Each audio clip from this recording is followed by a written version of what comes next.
Hello students, welcome to the impulse physics classes. आज जैसे कि आप देख रहे होंगे नीट का हमारा थीम है।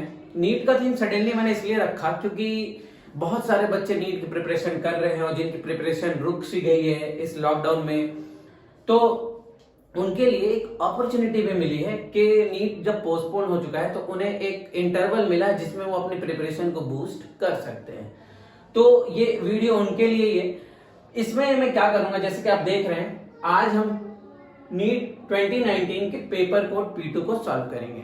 ठीक है, प्रीवियस ईयर के क्वेश्चंस को सॉल्व करेंगे ताकि ज्यादा से ज्यादा कॉन्सेप्ट हमारा क्लियर हो और हम फॉर्मूला पर डिपेंड ना रहे। तो चलिए स्टार्ट करते हैं। मेरे पास फोन है, इसमें ही पीडीएफ फाइल है मेरे पास क्वेश्चन पेपर, तो मैं फोन का यूज करूंगा, इससे क्वेश्चंस को मैं देखता रहूंगा। चलिए, तो paper code P2 question number, इसमें 45 से जो सीक्वेंस है क्वेश्चन का दैट इज 45 to 90। पैटर्न तो आप सबको पता ही होगा, 45 फिजिक्स से, 45 केमिस्ट्री से और 90 बायो से। टोटल 180 क्वेश्चन आते हैं विच कंटेन्स 720 मार्क्स। चलिए तो स्टार्ट करते हैं।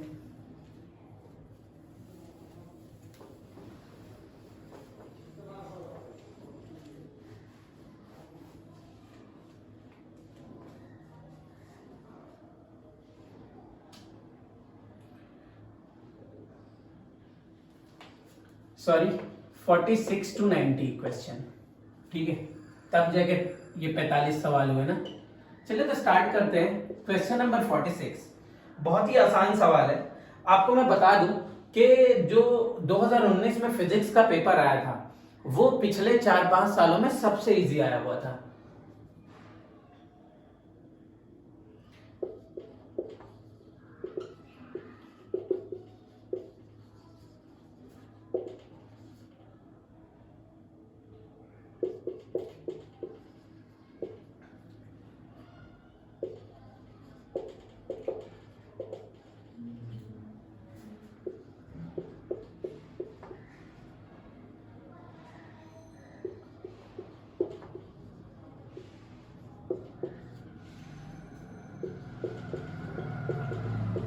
इसमें मुझे लगता है आपको ऑप्शन की भी जरूरत नहीं है।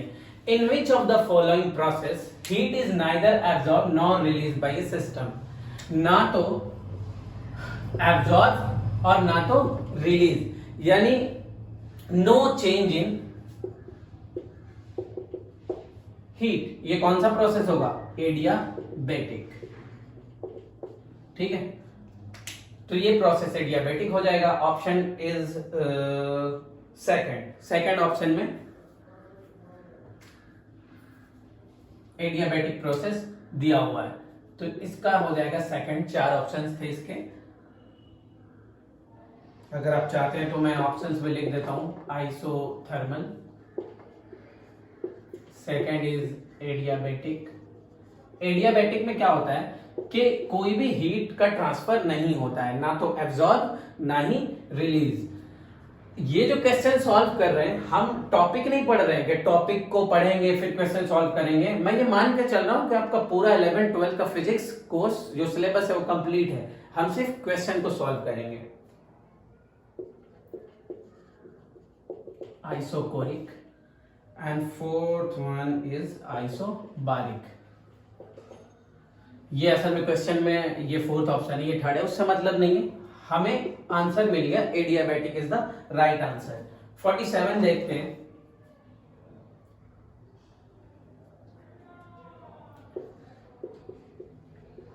Increase in temperature of a gas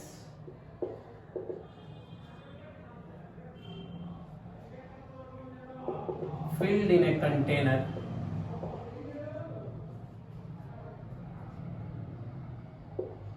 would lead to। इसके भी 4 ऑप्शन, सारे क्वेश्चन के 4 ऑप्शन होते हैं। Increase in its mass, second one is increase in its kinetic energy, third one is decrease in its pressure,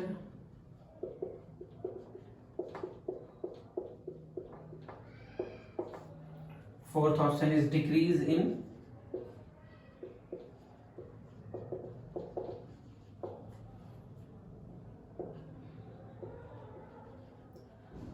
intermolecular distance. तो मैं आपको बता दूं, ये क्वेश्चन कह रहा है increase in temperature of gas, किसी भी गैस का टेम्परेचर, कंटेनर में वो गैस रखा हुआ है उसके टेम्परेचर को आप इंक्रीज करते हैं तो इससे क्या होगा। पहला, उसका मास इंक्रीज करेगा, उसकी काइनेटिक एनर्जी इंक्रीज होगी, उसका प्रेशर डिक्रीज होगा, या इंटरमॉलिक्यूलर डिस्टेंस, जो दो मॉलिक्यूल्स के बीच के डिस्टेंस होते हैं वो घट जाएंगे। इन चारों में क्या होगा, ठीक है। तो पहले मैं टिक मिटा देता हूं, आप समझेंगे यही करेक्ट आंसर है। तो इन चारों में देखिए क्या होगा, अगर आपने पढ़ा है थर्मल फिजिक्स तो उसमें ये है 3/2 kT, that means kinetic energy is directly proportional to temperature. अगर आप टेम्परेचर को बढ़ा रहे हैं, increase in temperature, then there is also increase in kinetic energy. तो हमारा आंसर कौन सा होगा, सेकंड ऑप्शन, ठीक है। चलिए अब आगे देखते हैं क्वेश्चन नंबर 48।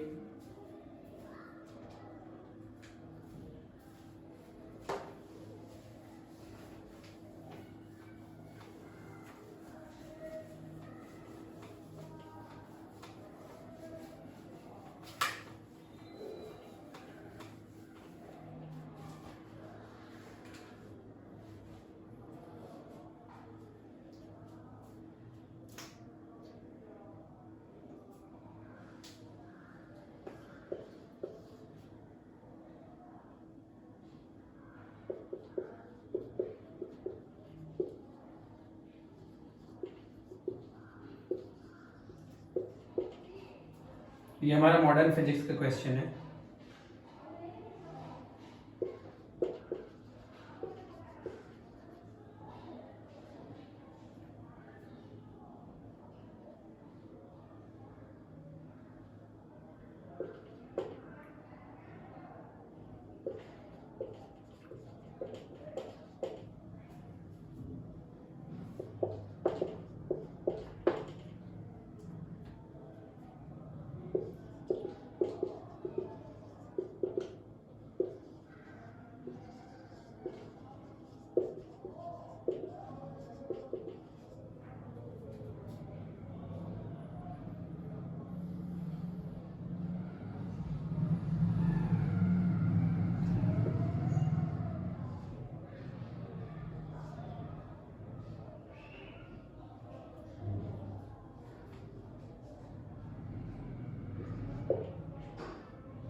इसमें कह रहा है कि total energy of an electron in an atom in an orbit, किसी भी ऑर्बिट में कोई सा, मान लीजिए ये न्यूक्लियस हो गया, ये एटम में इलेक्ट्रॉन है किसी ऑर्बिट में, ये ऑर्बिट कौन सा है हमें नहीं पता, लेकिन इसकी टोटल एनर्जी कितनी है ये गिवन है 3.4 इलेक्ट्रॉन वोल्ट,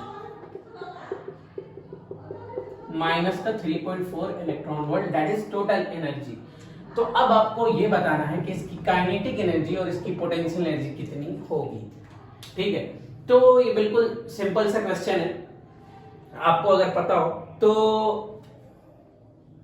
इसमें हम देखेंगे kinetic energy is minus of total energy and potential energy is 2 into total energy, ठीक है। ये एक्सप्रेशन में ही आता है, मैंने पहले ही बताया था कि इसमें हम टॉपिक नहीं पढ़ेंगे, मैं ये मान के चल रहा हूं कि आपने पूरा फिजिक्स थॉरली पढ़ लिया है, हम बस क्वेश्चंस को मतलब एक प्रॉब्लम सॉल्व करेंगे, ठीक है, ताकि आपके कंसेप्ट को क्लियरेंस मिले, ठीक है। तो इस हिसाब से तो बिल्कुल स्ट्रेट फॉरवर्ड है, मैंने बताया भी था पिछले 5 सालों में फिजिक्स का सबसे इजी क्वेश्चन 2019 में ही आया हुआ था। तो total energy that is given -3.4, तो काइनेटिक एनर्जी कितनी हो जाएगी 3.4 electron volt and 2 into total energy that is 2 into -3.4 that is equals to -6.8 electron volt. कौन सा ऑप्शन आ रहा है? Third one is right answer. ठीक है, क्वेश्चन नंबर 49 देखते हैं।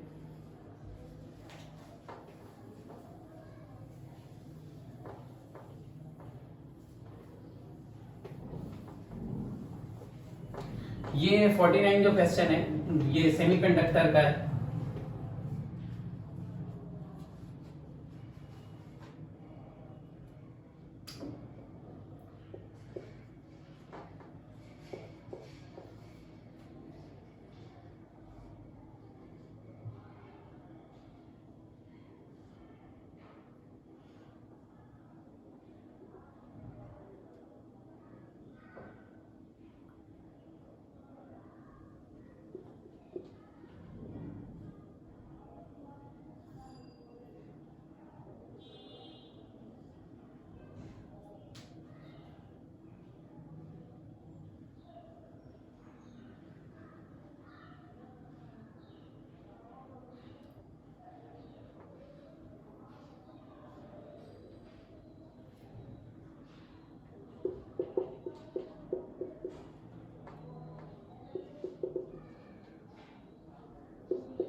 इसमें बताना है हमें करेक्ट बुलियन ऑपरेशन।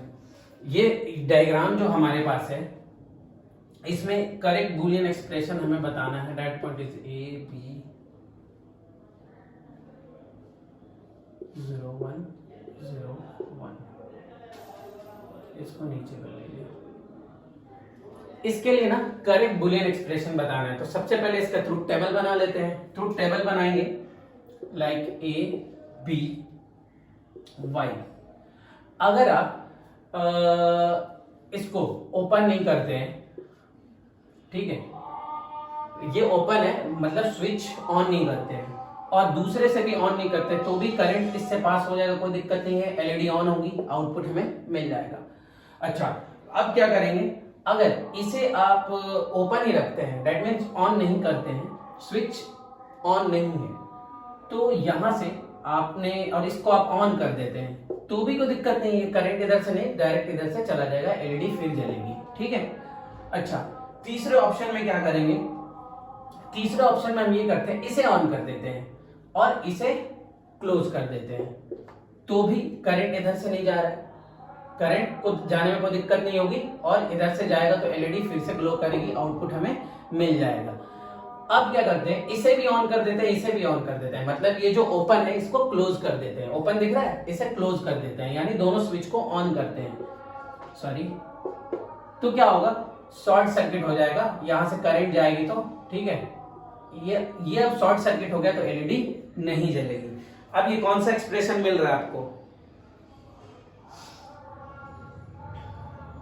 कौन सा ऑप्शन? ये है अपना नैंड गेट, यानी थर्ड ऑप्शन। ठीक है, 0 0 1 0 1 1 1 0 1 1 1 0, ये नैंड गेट का एक्सप्रेशन है तो थर्ड आंसर हो जाएगा। अब क्वेश्चन नंबर हम देखते हैं 50।